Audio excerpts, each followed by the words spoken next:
This is the Lone Crater YouTube. We hope this video helps. In this video, I will explain how to change a Ford Escape battery. Before you begin, gather your essential tools.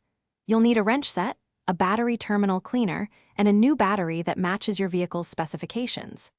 Safety is key, so always wear safety glasses and gloves to protect your hands and eyes throughout the process. Having everything ready makes the job much smoother and safer.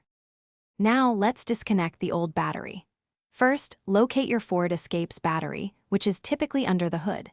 Using your wrench, disconnect the negative terminal first, followed by the positive terminal. This order is crucial for safety. Once the cables are off, carefully remove any hold-down clamps or straps that secure the battery in its tray. You can then lift the old battery out. With the old battery out, it's time to install the new one. Before placing it, clean the battery tray and the cable terminals thoroughly to ensure good contact. Carefully set the new battery into the tray and secure it with the hold-down clamps. Now, connect the positive terminal first, then the negative terminal. Make sure all connections are tight and secure.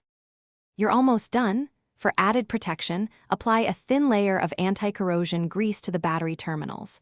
Double-check that all connections are tight and that the battery is stable in its tray. Finally, close the hood and start your Ford Escape. Listen for the engine to turn over smoothly, confirming your new battery is working perfectly. Great job! Thanks for watching. Consider subscribing if we helped you.